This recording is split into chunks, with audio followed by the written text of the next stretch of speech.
To be honest, I'm kind of like, listen, the backstory. Okay, let me give you the backstory behind this, right? Okay. So I'm a grad student. Okay. I'm from South Carolina. Mhm. I moved here in 2019 to get my master's at TSU. Okay. I'm doing a project. It could be on anything. So I picked this. I Okay. picked criminal justice reform, police brutality.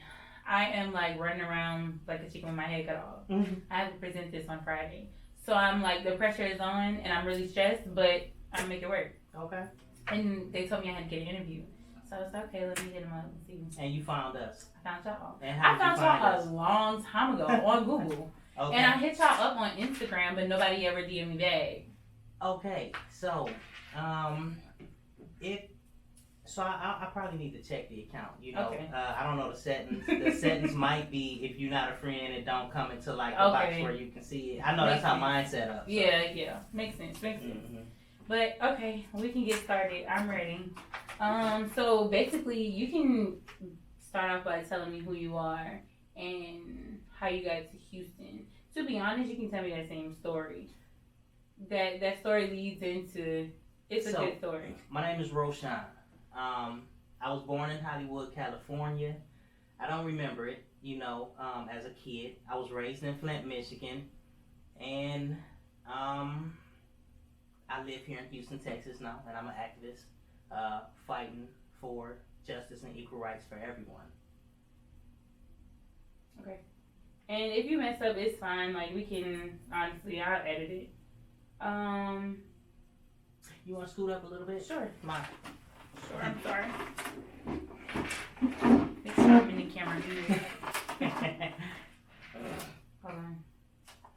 And if you want to ask me anything, feel free. Okay. So if you want to ask me personal questions or get back into my story, you know, just... Okay. So the next question is going to be, how did you get to Houston, Texas? Well, no. Well, yeah, that is kind of sort of how you got. Tell me the same story you told me just now. I got to Houston, Texas by running from the law. It's an unpopular decision. I was actually a kid thinking I knew more about life than what I did. Me and my mom couldn't quite see eye to eye. It was rough for me and her. She had me at an early age, and by the time I started going through puberty and, you know, I'm looking at life in certain ways, and again, I did think I knew way more than what I did. I thought that everybody around me that said they loved me actually loved me, you know. I thought I was good. And while I was going through my puberty and going through my changes, my mom was also going through some of her changes, and ultimately it ended me up in the streets. I was taking care of myself with some of the bigger homies, some of my friends, and I ended up at the age of 17 getting sucked into the criminal justice system, not because I committed a crime, but because I was in the right place at the right time, I would say, you know, and I say the right place at the right time because a lot of people, when you go through terrible situations in life, you know, they don't understand that some of those terrible situations could be the best thing that ever happened to you, and that was actually the best thing that happened to me, one of them at least. So I guess it wasn't so bad after all, but yet it does carry a heavy anchor. But not to go off on a tangent, I ended up as a kid when I got sucked into the system behind that false accusation with inadequate counsel and no support system. I signed a plea deal to avoid 15 years in prison, thinking that I was signing for the most lenient sentence, and from there it was as if I could not escape the criminal justice system. You know, no matter how hard I tried, I continuously caught technical violations, and you know, it was always something. It was like my probation officer was like literally out to get me. It was like she was waiting on anything she can find to file some kind of technical violation, she would. And I made the decision, you know, because I felt that as long as I sat and stayed in Flint, Michigan, you know, without the proper support system, I was never going to escape the criminal justice system. So I left. I ran. I made the decision to leave because I felt that was my only way out. And ultimately, that was my way out.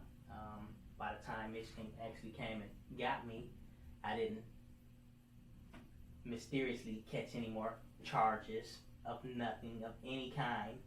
When Michigan came and got me, and they just discharged me from probation since I actually made it beyond my probation date. So that's how I ended up here. Okay. So the next question, just tell me about peer justice, how y'all found it, what y'all do. Okay. Yeah. So the peer justice organization so the peer justice organization actually before this was started and created, I wanted to use my story of what happened to me when I was 17 to figure out a way to help other people. And I was running around and I was trying to do a lot, I had no structure. I don't even really know what I was doing, but I just wanted to help somebody with my story, and I was doing so much, I wasn't doing anything at all. And Ashely, she's the other founder. She's seen everything that I was doing, and she got a law degree, and she said, "Hold on, slow down, stop. This is what we gonna do. This is how we gonna do it, and we gonna call it pure justice." And I looked at her and I said, "You are brilliant." And next thing you know, we had these red shirts. We started out as a blog, just blogging about the injustices of the criminal justice system. The second blog that we created, it was about a young man that's also from Flint, Michigan. The other founder is from Flint, Michigan as well, just like me. But there was a young man, his name was Bobby. He's from Flint, Michigan, and he got incarcerated down here in Harris County. And within 7 hours, he was found dead in his cell, and we kind of blogged about it. There was a lot going on with that case, but the blog went viral. We posted it, and within a couple hours, the phone just kept ringing. We was getting all type of emails, and the social media platform was going crazy. CNN was calling, MSN was calling. That was the second start for pure justice, another layer. But yeah, we still wasn't really doing any advocacy work. We were still kind of building it out. But right now, it's a couple years later, we actually work to bring fairness and equity to the criminal justice system, as well as create economic opportunities for marginalized groups. So some of the work that we work on is access around democracy. We worked on redistricting, creating suggestive maps. We train people how to use the software and pulled community experts from communities that have been living in communities longer than I've been alive that could tell you about the history of the community, what's happening in the community right now, where it's happening at, and what's going to happen in the future, because they just that connected to their community. So okay, pause. Mm-hmm. Okay, that was good. So this is what a lot of people probably, I don't know, want to talk about but don't. But okay, so I want you to kind of elaborate on how you feel about the police killings. I was actually about to jump into the police. You was? Okay, cool. The next one was gonna be my police campaign, but okay, cool. Okay. I'm sorry. Okay, no, you're fine. It's okay. We do a lot. Y'all do. I like this though. This is really nice. And I was kind of skeptical about talking about it, because I just feel like it's kind of And then I have a white guy on my panel that's so it's like, dang, I don't want to offend nobody, but bump it. It need to be said. So. And he's actually the one who told me to get the interview. So I'm like, okay, cool. The only way you're gonna change something is to be honest. Yeah. This is true. All right. So. Let me get my picture. Okay, so you can just start off where you left off, and then just tell me how you feel about George Floyd, Brown Taylor. Okay. And another campaign that we're working, we still building out the campaign, but it's police accountability. Honestly, I've been living in Houston now. I told you since I've been 21 years old. Even right now, to this day, I still have, it's hard for me to drive by myself. I do it, but yet I'm not gonna say sometimes I don't be paranoid when I see the police, because I do. I can tell you about a 10-year stretch here that I really just wouldn't even really drive at all, without having people drive me. If I'm not dealing with law enforcement, even as an activist, a well-known activist in Harris County, if I'm not dealing with law enforcement on my terms, it kind of make me nervous. So we have a campaign. It's for police abuse, and a lot of times when people think of police abuse, they may think of getting beat up by law enforcement or like mishandled, but they don't think or take the mishandling to the point to where it could just be talking to you condescending.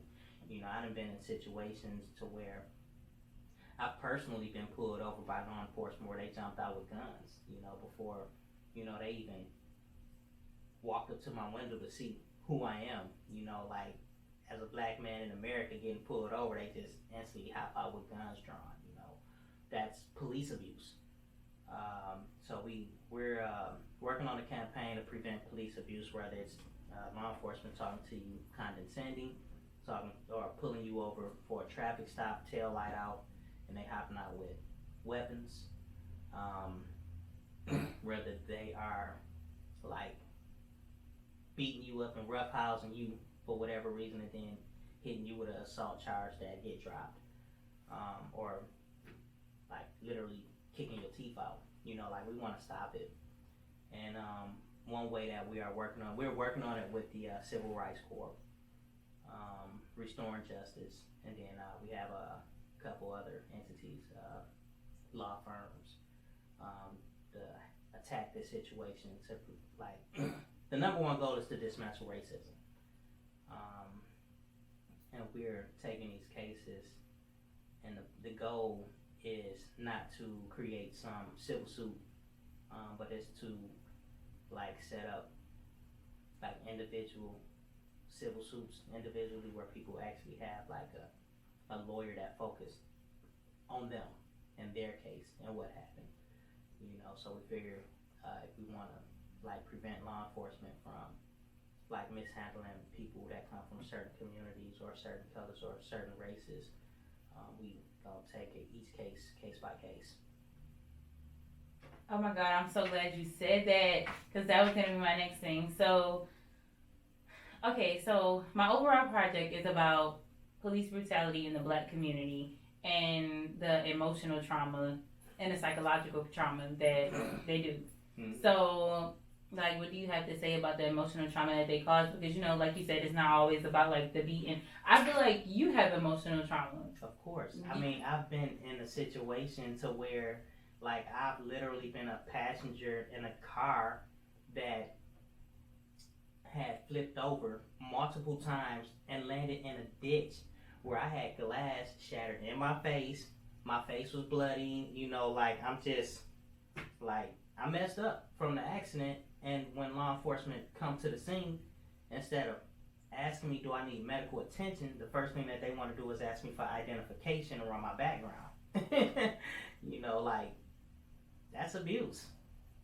And it needs to, it's like, and I always wonder, like, all right, and people say, well, people always want to throw the race card in there, but I wonder, would that have happened if I was a white male or a white woman or somebody other than a black male, like, I don't think so. That was perfect. There was something else. I had a question I had to ask you. I can't remember. I cannot remember. I'm just gonna go with the flow. That was perfect though. Oh my God, I'm so glad you said that. But I was like, yes, that's what I wanted to talk about. Yes, I'm so glad. So like, before I started camera, like, how are you with driving now? Like, is it like a little better, or like, what do you do to like make things better? Like, what's your therapy? So, to make driving better for me, honestly, like if I see law enforcement in front of me, to be 200% honest, I slow down. I let them go. I let them go about their business. I try not to pass them. I try not to ride on the side of them. I try to drive short distances. I try not to like really drive far unless I have to. If I have to drive far, I try to keep somebody with me in the car. It's not always possible, but that's my mechanism to keep me safe as far as my internal from the mental stability on just being out on the road. And I don't know how to deal with that. Like if I'm by myself, it is what it is. Like it makes me nervous, and that's what it is right now. Like I don't want like if it's not on my terms, I don't feel comfortable. If I see lights, it make me nervous. Actually, it make me scared. You know, so I make a point not to. Like my wallet is here on the table. When I'm in a car, I make a point to keep my wallet in a spot where, like, if you walk up to my window, you can see it. It's never in my pocket, and I make a point to always make sure that my phone is not in my pocket either. Like my phone is always somewhere reachable, so if I have to make a quick call, I can make that quick call. But I'm always prepared to like make that phone call if I got to. Like if I see the lights, probably the first thing I'm gonna do is call somebody. So what advice would you give other people that's going through the same thing as you, or has gone through the same thing, and they're trying to recover from it? Honestly, I don't have any. Only advice I have is to stay safe. You know, law enforcement, I know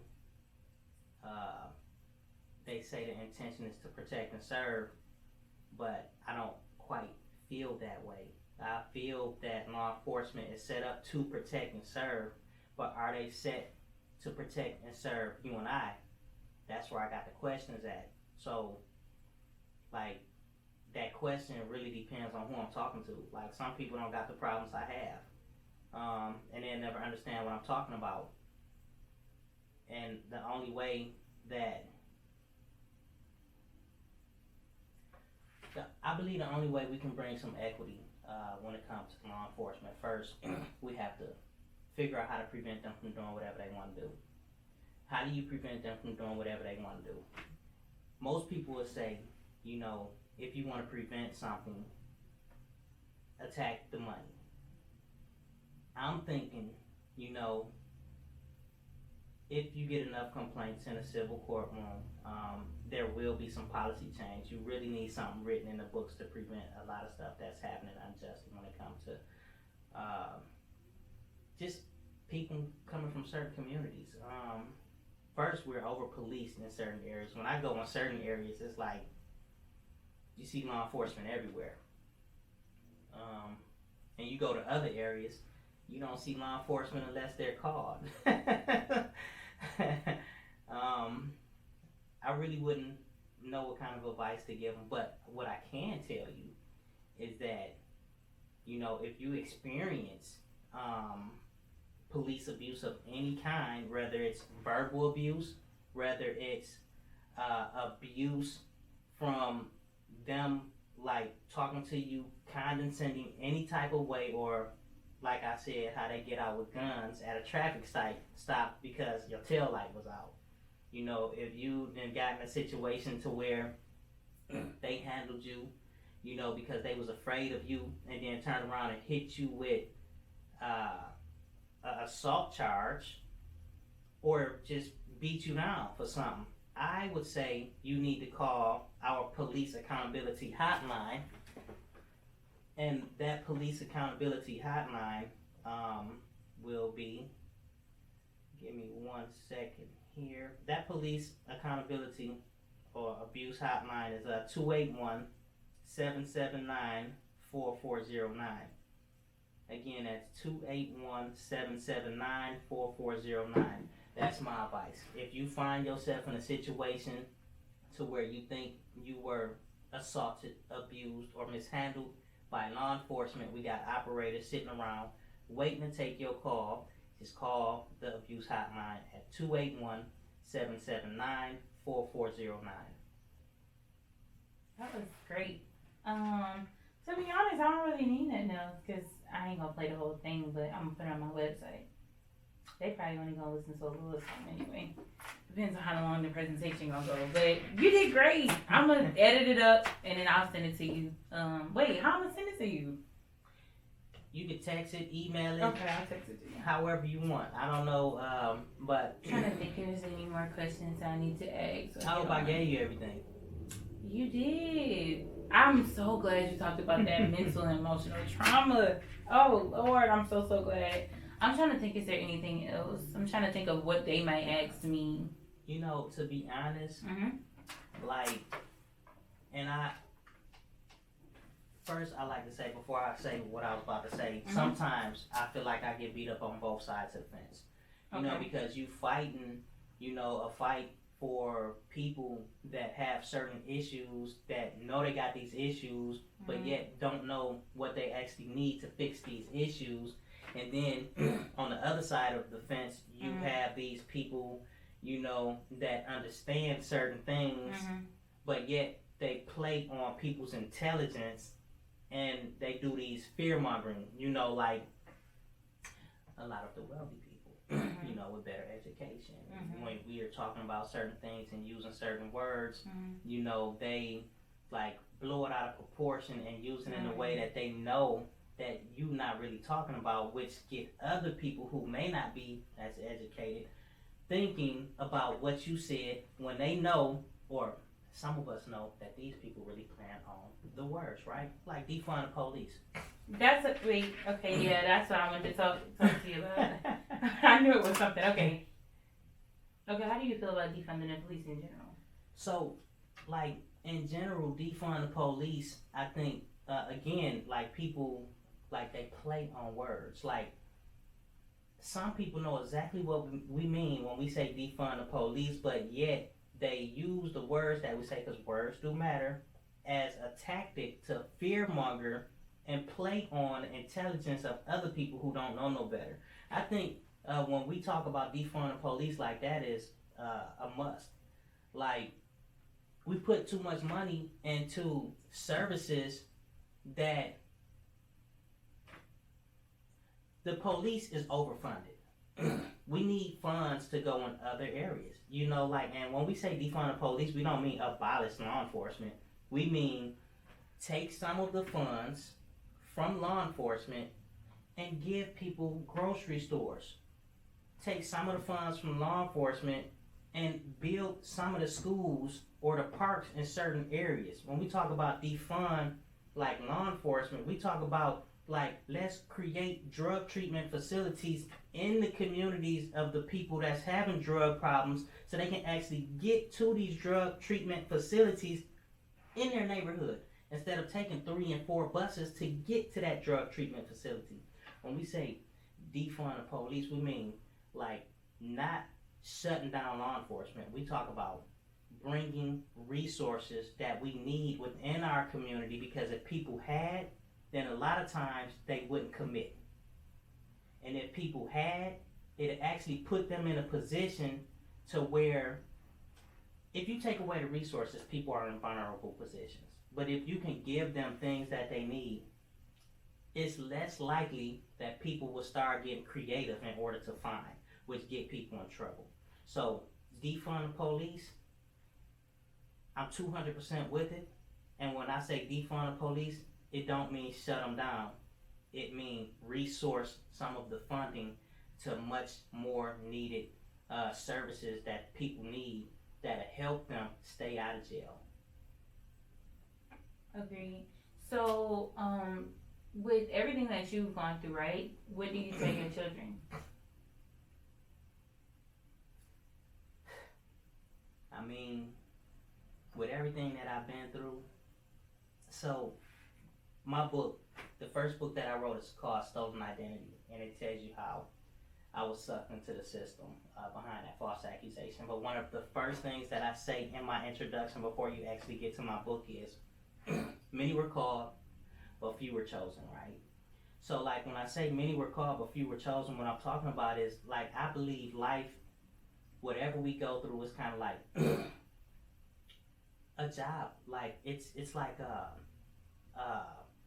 process for a job, and it's up to you to accept it or not, right?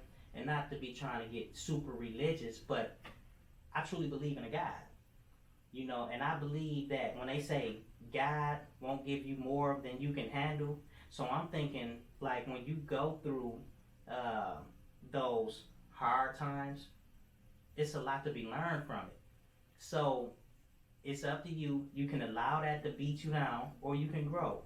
So my situation that I had to deal with, what I've experienced, that is so heavy that a lot of people would never wish to endure what I had to go through. I believe, you know, like it was really just a challenge for me to become who I am today. So, for the advice that I would give my daughter will be to never lose your fire. Continue to be great. No matter what you go through, always give life your best. That's a good one. So how did Pure Justice, you like being in this organization, how did it change your life for the better? Well,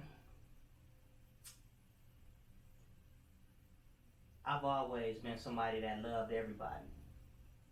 And like the Pure Justice organization, you know, this was just like, this is an organized platform that allowed me to love, you know, on a level that I wasn't able to do it before. You know, like now, it's like, I mean, this platform, you know, with the Pure Justice, it sets the stage for, like, I mean, the name, it's Pure Justice. We run around with red shirts on, you know, like, I don't know, it's just, everybody is attracted to it. And when they come, you know, people that actually need it, you know, wherever I can, I do, you know. I don't know how to answer that question. You know, like throughout my entire life, like this has always been me, you know, just going out of my way to do everything I could for everybody. You know, like with the Pure Justice organization, you know, now this is just like me times 100, because now it's not just me, it's a team of us, like loving the community together. So if somebody wanted to join the organization, like what steps do they take? If somebody wanted to join the Pure Justice organization, they could always stop by the office, 4530 West 34th Street, Suite J. We're welcoming to everyone, regardless of party affiliation, color, creed. You know, like, this is a very diverse group. You know, we welcome all thoughts, and we can't fix anything, you know, without having differences in opinion. You can visit our social media platforms. Just type in Pure Justice on Facebook, Pure Justice _HTX on Instagram and Twitter.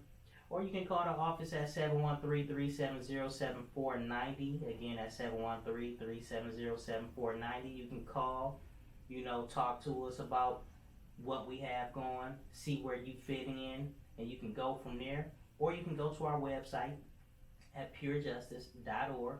If you go all the way down to the bottom, there's a box where you can actually send us a message, and that message goes straight to the Pure Justice email, which is info@purejustice.org. Oh, thank you so much. I appreciate you. Thank you so much. I gotta put this together.